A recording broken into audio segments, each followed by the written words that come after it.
It's the last time we can be funny. This is the Well, last one. hey, relax, Okay. okay? We set up the ultimate bit in secret this whole time. We did? There was an ARG network, a lot of breadcrumbs and all the old bits that we did across all of the other videos, and if you watched all of them, you should have come to the conclusion that there was one special, huge revealed bit right now that was going to pay everything off, right? Totally, yeah. All right, on go, you're going to present the ARG solution. Are you ready? Okay, 3, 2, 1, go! The ringtone is Minecraft.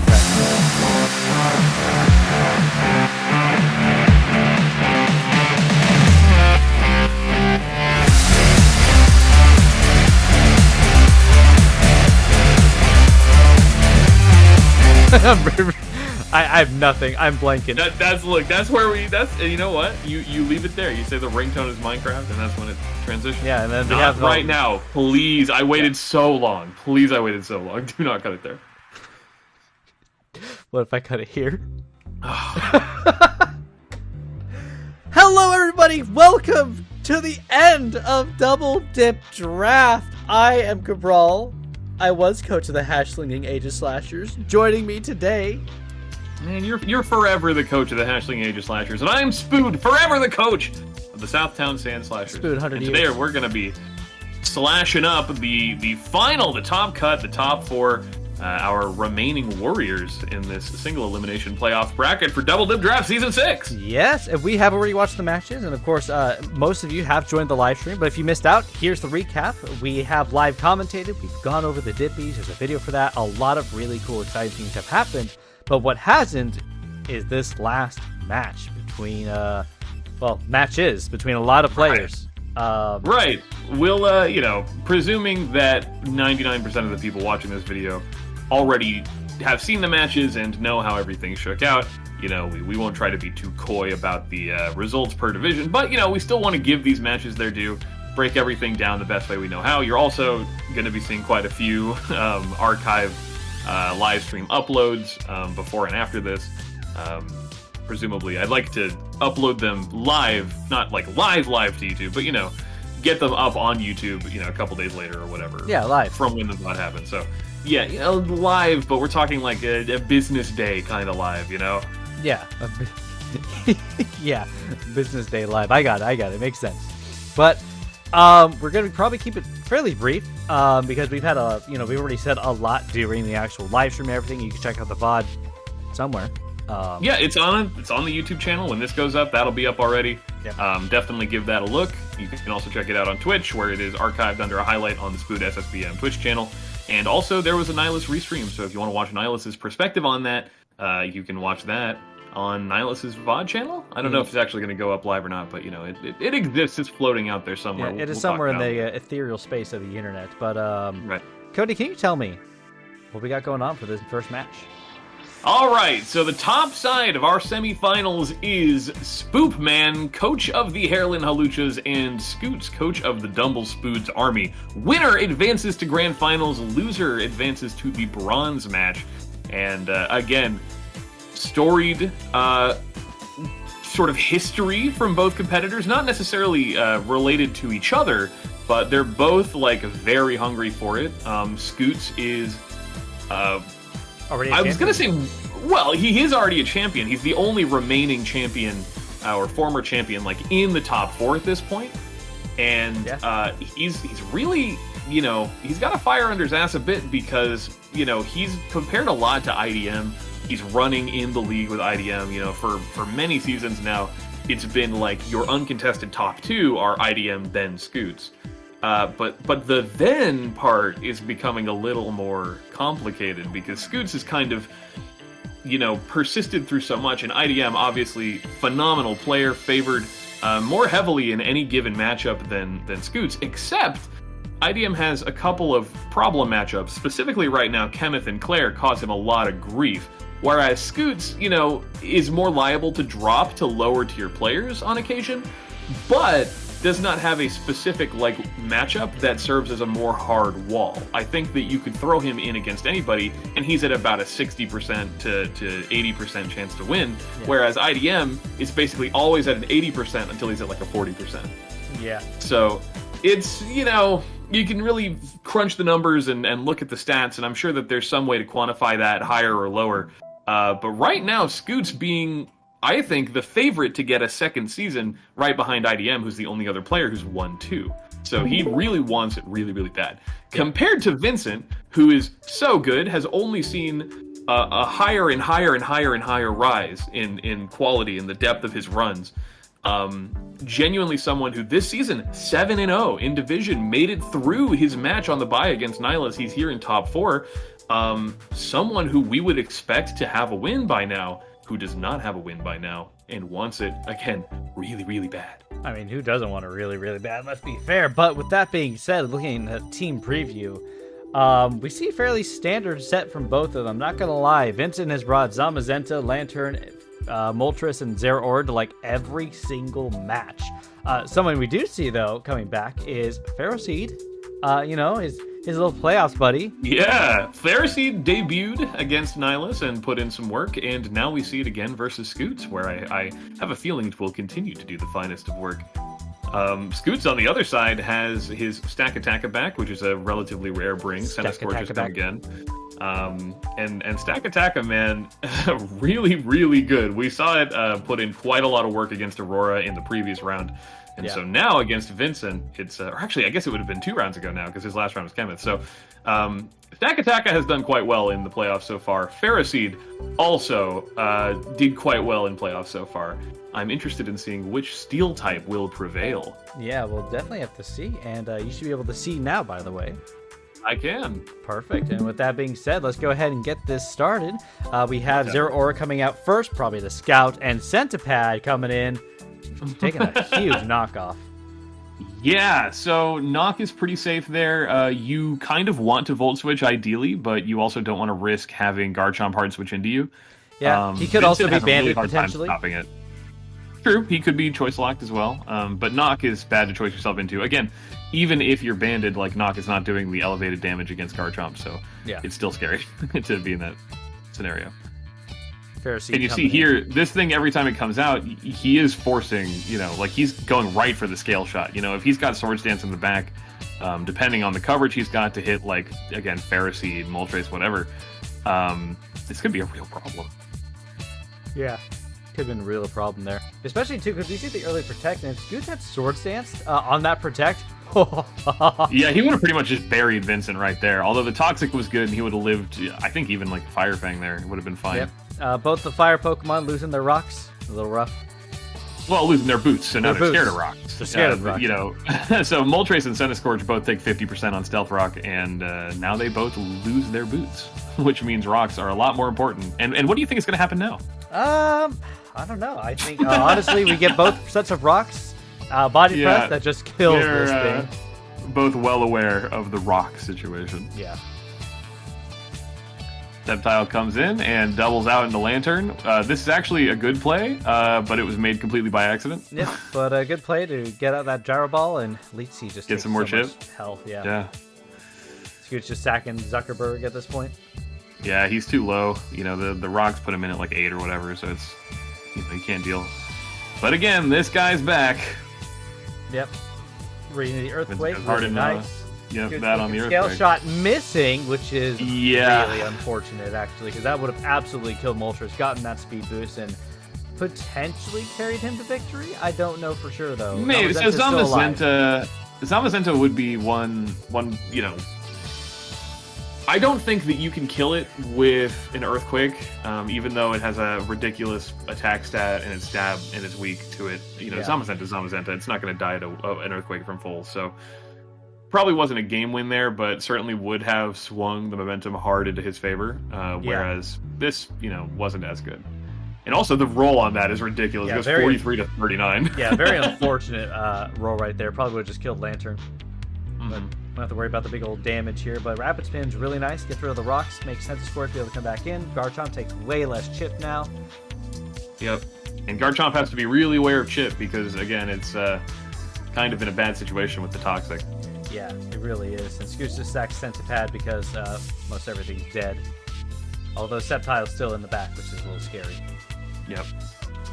This is a scary endgame. Reveals Intimidate Mach Punch, which is a bit rare. You'd usually expect to see Mach Punch on a Technician set, but Scoots knows he needs it and finds the utility there. But now he's pretty much forced to sack something to Zamazenta here. Yep. Didn't get the hard switch in from Hitmontop, so wasn't intimidated. So now Milotic is dead, which kind of makes sense. The other sacks are a little, more risky. Yeah. And this thing, Choppleberry, really saves him there.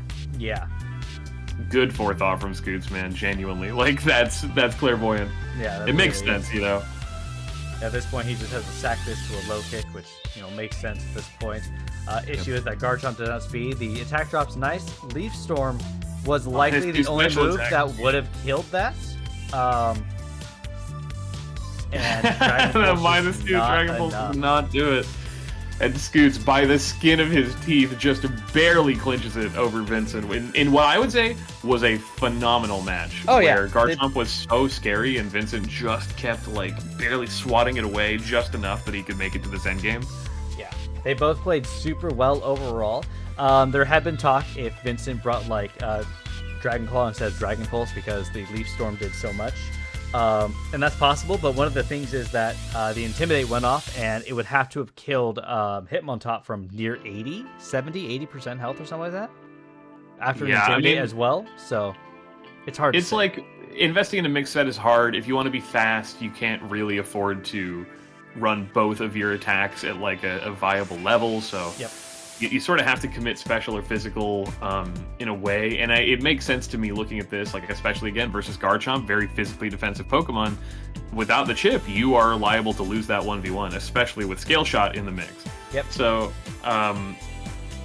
it makes sense, but unfortunately for Vincent, the thing that made sense was not the thing that would have persevered through this very specific scenario where he's -1 attack, -2 special attack, and he's in front of chipped Garchomp.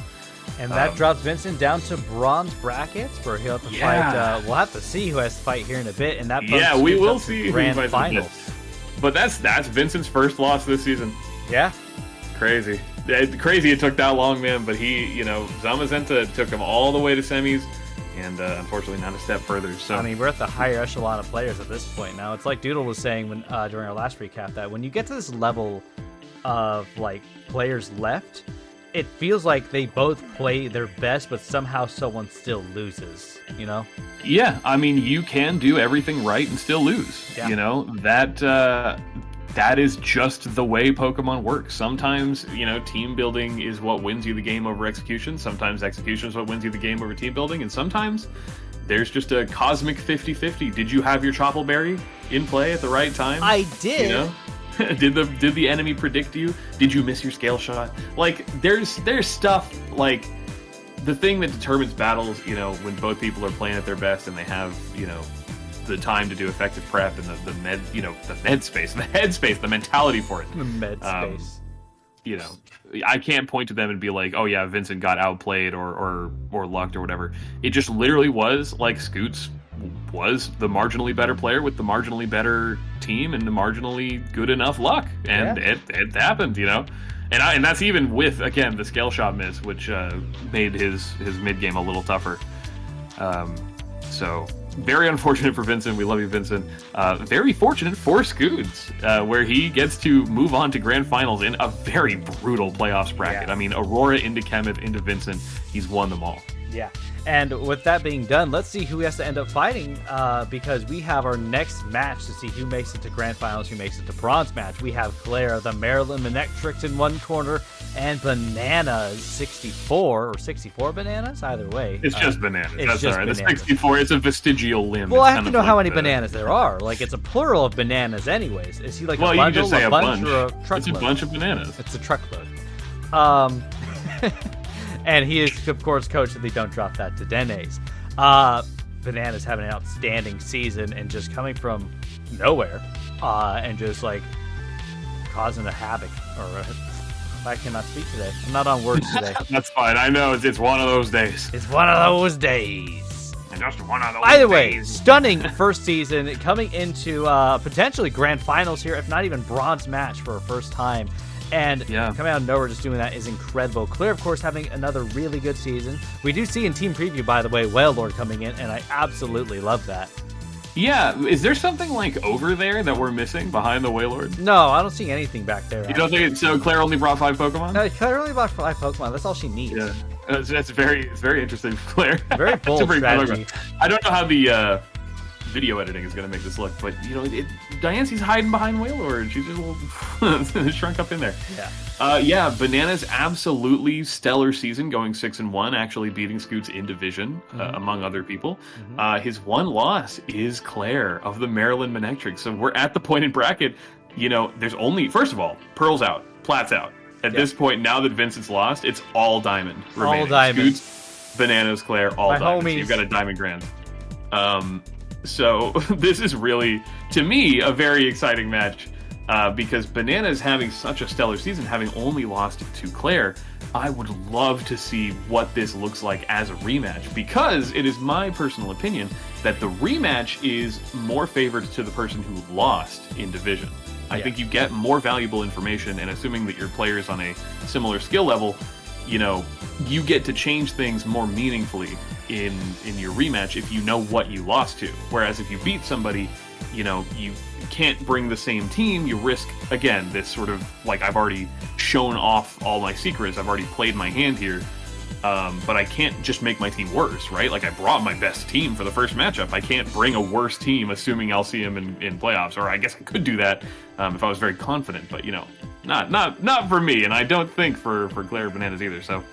Yeah. Interesting to see who will persevere in the run back, where Claire got the first win. Bananas on a real hot streak. Yeah, and with that being said, let's take a dive and a look into this fight and just see how it goes. With Arita starting out, probably Sash and Webs, I imagine. That's kind of all it's really good for. That's a... Cody, that's a Scarf. Yep, that's a Water Spout. So we talked about this beforehand. You can't necessarily tell it's Scarf. Like, it could be, I don't know, no item or something, because it's going to be faster than Arita's anyway. But when you see Water Spout, it is safe to assume that it is either going to be Specs or Scarf, just kind of the nature of high health moves like Eruption and things like that. Yeah. Also, Lieutenant Water Wing, Spout. he's not running dual Wing Beat is kind of a shame.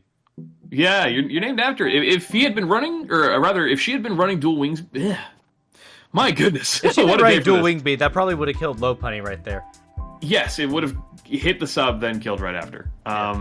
But Bananas gets the hard read, does not go for the Volt Switch, no matter how tempting and mouth-watering an option it might be, and instead elects to Overheat, which will both scare the Buzzwole and, of course, the Steelix. Yeah. And there he goes. Yep. Water Spout again, and it's just doing way too little. Yeah. At this point, Water Spout is fun and all, but hopefully Claire has something else like Hydro Pump in the back, or, you know, Wailord also does get Defog. Hey, watch how this thing takes like an over 40% in just recoil. Yeah, that's insane, actually. The Aftermath and the Rocky Helmet was actually incredible. And the Flare Blitz recoil. Yeah. With 3 different types of recoil. And the Life Orb, you know, too much. Oh, it's Life Orb 2? Oh. Yeah. Insane. That thing just died. Yep, Flash Cannon dusts the Diancie quite quickly. Volt Switch right out of there into Aegislash. This thing does have Hydro Pump, but Aegislash just too bulky. Yeah. And Shadow Ball just, of course, kills this Wailord. Just can't deal with any attack at that low of an HP point. Yep. You know, in this matchup, and yeah, I mean, once you see that Air Slash, that's pretty much game. Once you see this matchup, like, I remember when we were first watching this to take our notes, it was like, oh, it's kind of interesting that she didn't elect to bring Psychic Terrain, but the more we looked at it, the more it was like, oh, Bananas doesn't even have his priority, does he? We don't see a Fake Out. We don't see a Sucker Punch. We don't see, you know, a Shadow Sneak, like, anywhere in here. So I think Bananas was expecting the Psychic Terrain, and so in a way, I think it's actually good that Claire didn't bring it. You know, she gave herself kind of the leg up by forcing him to prep for it, and then not implementing it in the match. And I do think that the bulkier Poltegeist set would have been good, and I believe she had brought that in their, you know, original match as well. Yeah. But just in this specific instance, Bananas was prepped, you know, did not have to fight the dual wing beat, Yep. you know, elegantly Getting out like webs made the right reads, was probably the biggest thing because Claire also didn't have any way to eliminate that, and that really, I think, just like was a huge blow to Claire to deal with webs the entire time. Yeah, webs was too much. It stuffed the Scarf Wailord really hard, which may have gotten more utility. And I get the Wailord lead as well. I think it's fair to assume that like Ariados, you see it, you're like, okay, it's just a webs lead. Like, what else does Ariados do? It's slow, it's frail, it doesn't hit that hard. All it can really do is like a bit of utility. So you might expect that off the Sash lead, but you might also expect like a Rotom Heat that likes to Volt Switch, which Bananas has a Rotom Heat, and it loves to Volt Switch. You know what else likes to Volt Switch is Cobalion for some reason. And Cobalion, inexplicably, gets Volt Switch. So. And Air Slash. And Air Slash, among other things. It gets Stealth Rocks, It does get Stealth Rocks, too. So basically, yeah, I mean, I think that Bananas sharpened up. The prep came back. He executed the prediction into Steelix, or I guess the mid-ground on Steelix in an appropriate way, and just on the whole positioned superior to Claire, just off of a good lead and tight play. And really, again, nothing Claire did that was like a huge blunder. But she does not go on. And Bananas, again, on his very first season, advances into Grand Finals, now having beaten everybody he's played at least once. Yeah. Putting Claire down in the bronze fight against Vincent. Totally not Soup Man. No, so we have got Vincent, Heerlen Hawluchas, Claire, Marilyn Manectrics, and the two of them fight in playoffs a lot. This is now the third season in a row that they have met in playoffs. Now in season 4, they met. Claire lost to Vincent at the beginning of playoffs, and Vincent advanced. In season 5, Vincent beat Claire and knocked her, or no, I think it was Claire beat Vincent and knocked him out of playoffs that time. And now here they are again, all the way deep into the bronze match. This was, I even thought, like a very potential grand final scenario, and now we're seeing it in the bronze match instead. Yeah. So, very, very interesting to see them down here. They're 1-1 in playoffs run. I don't know if they've actually played in division. It's hard for me to remember. But I do know that the last time they played, Claire did have the edge. Now, they've both come off of a tough loss. This one is for pride, for stats, just for the love of the game. And I'm interested, Cabral, in seeing how it goes. Well, I'm not. Then we'll sit here in silence. Well, no, I am actually. It's been a couple of seconds. It's good. It kind of let the emotion sink. Yeah, there are starting a pretty frequent start. I feel like for Totally Not Superman this season. Fake out and getting Rocky helmeted by Quillfish. So bold to just go into Quillfish. Yeah, I mean, what are you gonna do? Like, I like that from Claire because she doesn't want Sturdy Broken off Steelix, and she plays genuinely. These first 7 turns in a row are played to perfection. Getting a nice light screen setup, going into Buzzwole, expecting a Volt Switch, most likely. Yeah, she gets into Buzzwole, isn't really too scared. Yep. And then back gets into right back into Quillfish for the fake out of Rocky helmet.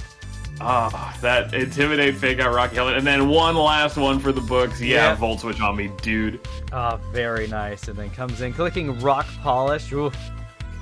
Yeah, now it's fast. Iron but, Defense. How's it gonna break Ferroseed, Cabral?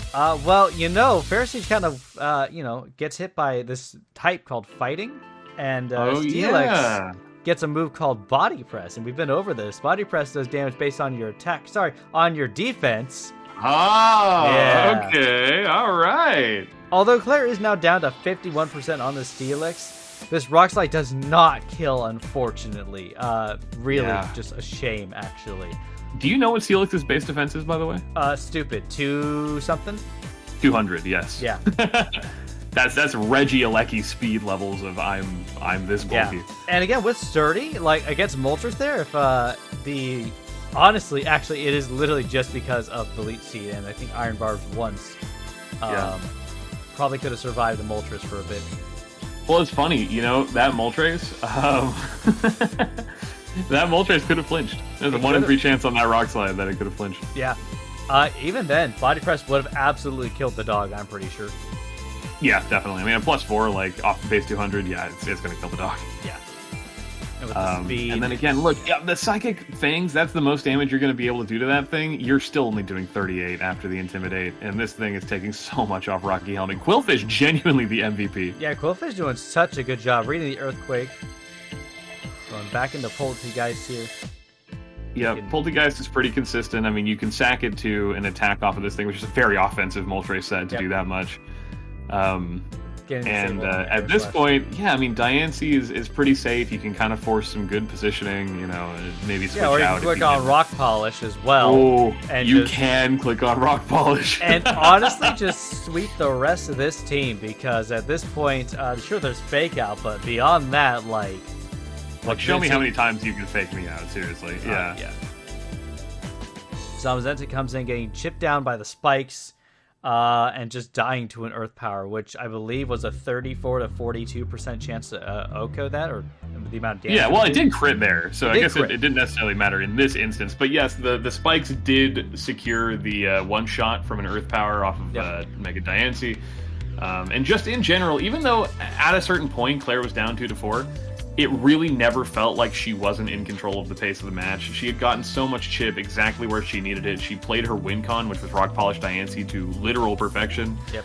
I don't think you could have seen a more clean textbook match out of Claire if you ran this 100 times. Yep. And that ends the bottom part of this whole bracketing. Bronze has been finalized with Totally Not Scoopman or Vincent in 4th and Claire in 3rd place. And with that being said, there is but one match to go to find out where everything's settled. And you've already found out and know what happens here. But we do have the last two. We got Scoots of Dumblespoods Army and Bananas of the Don't Drop That Dedennes, fighting for 1st and 2nd. Yeah. This is huge, man. Again, Scoots pining for that win, being the 2nd player to ever get the double dip, behind IDM. The double and dip. Perhaps again removing that behind IDM, removing that under from under IDM. This is his opportunity. I mean, even at this point, win or lose, you've got a real shot at being above IDM going into the next season as far as seeding is concerned. But for sure. Here, this really cements it, and this is your ticket to the legacy. Scoots already has a legacy, but this is to elevate you to the next level. Well, even beyond that, let's take a look at Bananas again. We've talked about how he just came in 1st season ever, grand finals, fighting a once-over champion. If Bananas wins this, that cements him, I think, in the top upper half of a lot of the players in Double Dip League itself. Genuinely, I think it does. I mean, Bananas' performance has been absolutely stellar so far.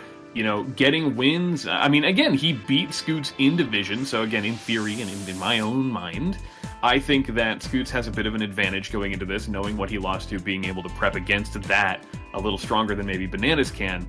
But also, they fought very recently. They were the Week 7 match in division. So they're seeing each other again after not too much time has passed. Yeah, one of the things I have noticed, by the way, we do have Rotom Heat, of course, here, but we're missing Garchomp from the last match, and there's something Rotom Heat does love to do. Tell me what Rotom Heat loves to do. It likes to Volt Switch. It does like to Volt Switch. And holy cow. What can you really do against a Volt Switching Rotom Heat? Especially, here's the other thing, too. We saw it in the previous match. Cobalion also likes to Volt Switch. It does. Bananas loves to click pivot move. Yeah. And for Scoots here, I mean, this is hard. Scoots probably wants to get an early Brox, maybe try to force a knock to, get some chip damage on that thing to keep it from freely Volt Switching around, because he has no Garchomp, he has no immunity. It's scary. And even if you have the Garchomp, you're afraid to hard switch it in on a Volt Switch. You don't necessarily want to get a phone call from your doctor while you're talking. Oh, the phone! No! Well, with that being said, we absolutely don't want to be getting Volt Switches. With Garchomp being missing, that's going to be really hard for Scoots to deal with Volt Switch. It's so free to click, and it's just going to do a lot of chip damage. Like Cody was saying as well, getting up rocks for Scoots is probably ideal to prevent that and that incentive. It's just a matter of positioning and getting things right, though, and a matter of their first Pokemon. and what they throw out onto the field. We do see Lopunny coming back as well this time around, which has been here, I think, every single match for the most part, with maybe one where it didn't show up, but I'm pretty certain it's been here like every single match. And it just does some good work, especially against what we have in front of us here. Like, Metang does not want to take a hit from it, especially Weavile. Kind of scary there. We do have Aegislash showing back up again, representing my team apparently. So, anyways, as I was wrapping up, essentially I've said that Garchomp not being here really ensures the switching around and volt switching. Maybe Scoots can get up rocks in time to deal with that. Otherwise, it's kind of hard to, like, I think really just deal with that sort of stuff for Scoots. Yeah, I mean, looking at that win con, it's like Lopunny is so scary. You know, if you don't have Marble Scale on Milotic, if you haven't got your Metang at high enough health, you're very scared. And Bananas is all about the chip game. You know, he is happy to just Volt Switch and Volt Switch and Volt Switch and Volt Switch even over like and over again. Thick Fat Appleton, if it's running Thick Fat, that could be just hard to deal with for Scoots. Yeah, and Appleton generally is going to run Thick Fat. You know, it's what it's like a Ripen, I think. Ripen and Gluttony, I think. Great. Gluttony, yeah. Which are like fine, whatever abilities, but Thick Fat is a ridiculous ability, especially for a grass type, especially for a grass dragon. You know. Yeah, exactly. So with that being said, though, I think we just got to watch it, see what happens. All right, let's get into it. Whoop-ah! There we go. Shout out to Whooper. Yeah, whoop-ah! Yep, there's the Volt Switch. Cody, it's happening. Yeah, there's the Volt Switch. I mean, you gotta leave that Rotom. Yeah. You turn out. See ya. Into Centiskorch. And this thing does not want to stay in Centiskorch, so I think I will Volt Switch into Rotom Heat, which does a pretty good job of walling this thing out. You know, the Fire Lash defense drop is annoying unless you Volt Switch out, in which case you don't have to worry about it. And there's that Thick Fat. Yeah, there's that Thick Fat. Goodness, just taking hits all day. Here comes Rotom Heat again. Right back into Rotom. Leech Life doing a pretty decent amount of damage. I mean, he is getting the chip here. Yeah. Bananas goes for the Soul Read Overheat, either expecting it to switch out or to be Flame Body for Lopunny, which I think is a fair assessment. Yeah. But he gets it totally wrong and gets punished here. Yep. And there's the Volt Switch again. And the Fire Lash comes out because Scoots expects the switch, and does so much damage to this thing. Yeah. I mean, that's a Flash Fire boosted, Fire Lash. I think Bananas had made his peace with losing this Cobalion as soon as he saw it, and he was like, all right, I gotta get in there. Yeah. But again, here comes you. There goes you. And he gets his rocks up, too, so now these Volt Switches are putting on even more pressure. And close combat just kills this thing. Scoots can't really do too much at that point. Nothing wants to come in on this thing. Yep. Metang does come in, and he gets this read correct. Rock slides into the Rotom, kills it on the switch. Aegislash here. Yeah, Aegislash, very scary. Gets a free Sword Stance, because, what is Metang going to do to this thing, right? Not much is the answer. Yeah, Shadow Sneak doing a ton of damage. This thing reveals its boots, which means it can't be Sash, can't be Scarfs, can't be Banded, Protects the Scout, goes for the knock, and it is Sash. Yeah, man. Banana's really enjoying the Sash. Yeah, Scoots really would have benefited from some earlier rocks. And Shadow Sneak just being too much to deal with. Goodness, that does so much damage at a +2. Fake out from Lopunny, it's basically free. Extra damage on this, hits whatever comes in relatively hard. Nice crit at least, get off some chip. Yep. Yeah, but Scoots has been on a back foot for quite a bit, here. I would say. Yeah. I mean, Whimsicott alone basically beats these two Pokemon. Yeah. Yeah, the Toxic's nice. I wonder if Ice Beam was available. Might have done a little more damage. Maybe. I mean, you're kind of... What do you got? Like, Protect, Recover, like... The field just... The conditions were not met for that to excel. And so here, Bananas is definitely afraid of a Technician Bullet Punch plus Toxic damage. This thing could have been a V, it showed it wasn't Intimidate, so it's almost certainly Technician. Yep. Could have been like Triple Axle. So there was the miss! So Scoots gets the read right. Close combats into the Whimsicott, expecting the Appleton or the Lopunny, and he gets the read correct. Reveals Protect here so that he does not lose to the Fake Out. And then you see a Mach Punch decimating this thing, and suddenly that Draco miss could lose you the game. Yep. There's the Moonblast. Yep, there's the And Moonblast. Bananas does it. Yeah. So I was freaking out. I don't think this actually did pick up on the VOD, because we were having some stream issues at the end of Grand Finals, because of course that would be when they'd happen. Oh, yeah. But absolutely insane. That endgame scenario, you know, if you'd seen double protect into like crit bullet punch, you could have seen a Scoots game there off of that missed Draco. Yeah. But in the end, Bananas remains on top, you know, gets that early, just hard momentum, gets those hazards up, and Scoots just does not find an opportunity to shake him off until it's just over. And with that, Bananas has taken the champion title for Double Dip Draft for his first ever season.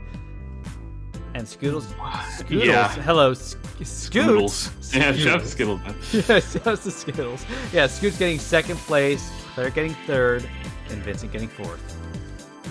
What a match. I'm still reeling from that. Bananas was, you know, again, he comes from like an esports background, from a competitive gaming background. He's played these high-stakes games, you know, in Melee before, and he has that background in competitive Pokemon and has a history of watching, like, consuming Draft League.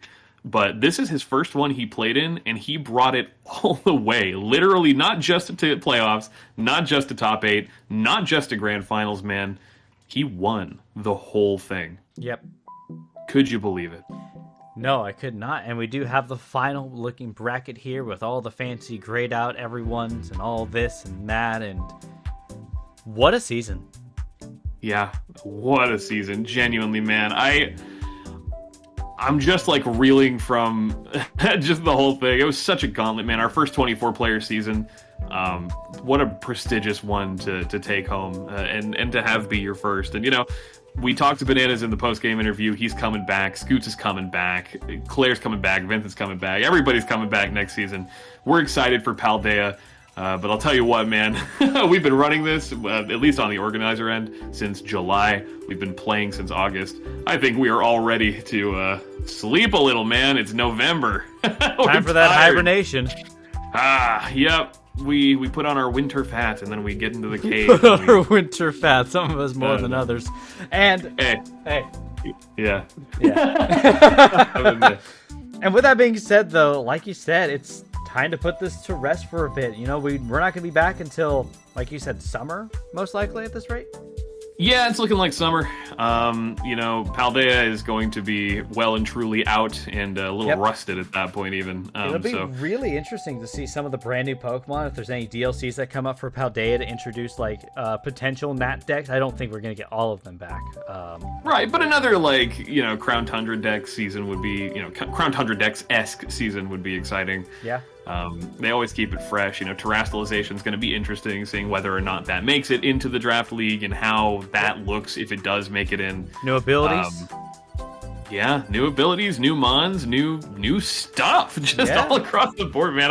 I genuinely can't wait. The games are coming out in like 2 weeks from now, and we are at the fever pitch for excitement for new Pokemon.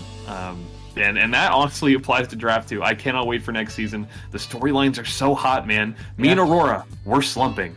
Bananas and Scoots are the new top dogs. IDM in a little bit of a struggle phase, but I'm sure we'll bounce back so hard next season. Oh my god.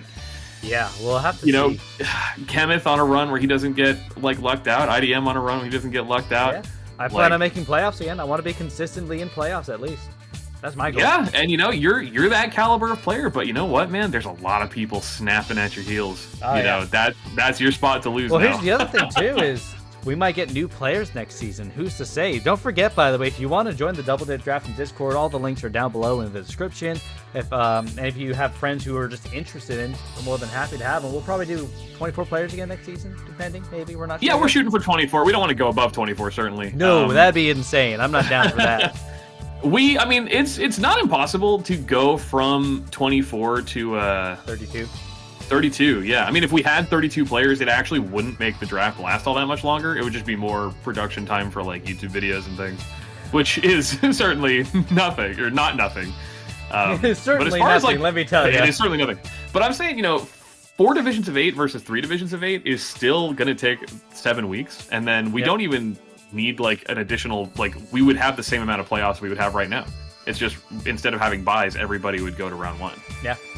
So, kind of interesting, man. Yeah, kind of interesting, but it doesn't matter if we get that many people. But again, invite your friends to the Discord server. We're more than happy to have them. It's a fun time, and what a season. Anything that you enjoyed from this season of Double Dip compared to the other ones?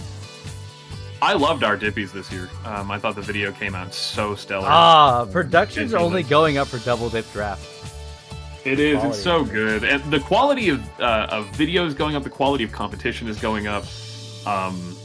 It just feels like we're going up and up and up and up. I mean, this Double Dip Season 6, unrecognizable to Season 1. It's not even in the same ballpark. Everything is so gassed and crazy now that it's hard to believe this is the same league. So I don't know. It's exciting, man. The prospects, like, it's just I'm seeing my baby grow up. I'm happy about it. Can you believe you've only been here for like what 3 of our 6 seasons? Yeah. Can you believe there were 3 seasons without you? Oh my god. Yeah, I can believe that, actually. I wasn't very much into Pokemon first. I mean, I was, but, like, not into this sort of manner. Not in this way. But yeah, because I changed how I play the game. I'm like, oh, what nature is this Pokemon I caught? That is so funny. That is, like, the first thing to go in my head when you're, like, getting into competitive Pokemon, and you're like, well, I'm playing my copy of Pokemon Sword, and I want to have, like, I don't know, a Cinderace on my team, and, well, I don't want it to not have max speed, you know? I guess I need to get it jolly. Exactly. You know? You're like, oh, man, like what kind of it's EV so training funny. could I do? What's around this area? Right, yeah, let me go to Bulbapedia and, like, look up the EV yields for, like, this Pokemon, so... it's so funny. And it genuinely, it's fun, man. Like, if you have somehow made it to this part of this video on this channel and you're not into Draft League or you're not into Double Dip, click on the Discord link in the description, man. Come join us. Let us show you the ropes. Yeah. You will find people of your skill level no matter where you fall on the spectrum. We've got everybody represented here. There's a lot to like about Double Dip. You know, there's dippies if you're interested in getting something, even if you don't make it to playoffs. Even then, honestly, just watching everyone play and perform is really just crazy. Like, I remember who was not sitting on the edge of their seat for Pearl Division, just watching it. I know, it was crazy. I was, the whole time I was like, man, Plat's so hard, it's not fair. And then I'm looking over at Pearl and I'm like, thank God I'm not over there. Yeah. But crazy. By the way, I just love the fact that like Diamond Division lasted so long in playoffs. Yeah, Diamond really, genuinely My was homies. kind of a sleeper division. Like during the actual division. You're quiet. All eyes were kind of on Plat to pull it all the way through playoffs, and we ended up seeing a Diamond-dominated top 4. Yeah. So congrats to Diamond, man. Diamond fam, I respect you. And I think with that being said, Cody, you got to say your goodbyes. I don't want to. This is the last one. This is the real actual last one. And when I say that we're signing off, that's it for Double Dip Season 6. Yep. It's over for good. Well, I guess I don't know. Here, you give us a sentimental send-off, and I'll wave goodbye at the end, because I just can't do it. But we're not going to see you wave. You'll feel me wave. You'll feel it. Hey, you know what? I can't complain with that, but thank you everyone so much for everything that has happened this season, for the production crew, the teams that put all this together, and also just for those who participated and played this season. What a fantastic Season 6. I'm so excited for the next one. I know we're already having talks in our league discussion about people wanting Season 7 already, and it's like, we gotta take a break. We gotta work on a bunch of other things. Gotta take a chill pill. Oh, it's just so exciting, man. Yeah. This is always, when you're in the season, sometimes, like, if you're like me and you're just having kind of a hard season, and you're just like, man, I'm ready to be on the other side of this. And then you're on the other side and you watch, like, a crazy Grands and a great top 4, and you're just like, I want to play again. Yeah. But It's it is a always like commitment. that. My goodness. Yeah. But just thank you, everyone. Thank you, Cody, for putting all this together as well.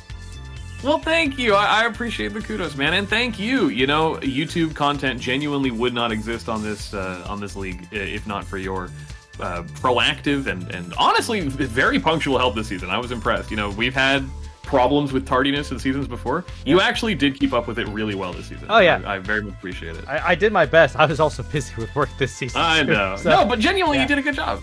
I'm not like being tongue in cheek at all. You did a great job. And again, our production team: Lightning Rabbit, Paisley, Aurora, Russer for the voice. Russer, right. Thank you. You guys are absolutely sick. You killed it with the dippies. There's no companion video to this. This is the top 4, but do check out the live stream, at least for this top 4, if this was an interesting video to you and you haven't seen it or didn't get a chance to watch it live. Yeah. It will be going up on the YouTube channel. There's a lot of interesting insight. There's a lot of live play-by-play for the games. There's also a fun pre-game show. If you played and didn't hear what we had to say about you, we gave everybody a shout-out at the beginning. There's a lot of fun stuff to see, and of course there's the dippies, so definitely give that a look.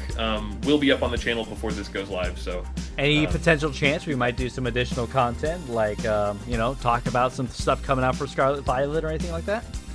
Maybe. There's always a possibility. For me, I'm ready to, like I said, I'm ready to hibernate. I'm done. That's fair. This is me throwing my hands up and saying I love you, Double Dip, but that's the wrap on Season 6. Yeah. But once again, just a final thank you, a final farewell from us. Enjoy the last little bit of the cell phone, but don't worry, you're going to see it back for Season 7 because we will come back for that, and it's going to be crazy. I think we're going to take another step up in production quality as well, honestly, with the sounds of some ideas we have going on and everything for the next season, but you're going to have to wait and see what goes on. Until then, get excited, do some homework, join the Discord, man. Join the Discord, hang out, chat with us. But until then, take care, have a wonderful day, and we'll see you in Season 7. I've been Cabral. Farewell. I've been Spood. And we'll miss you very much.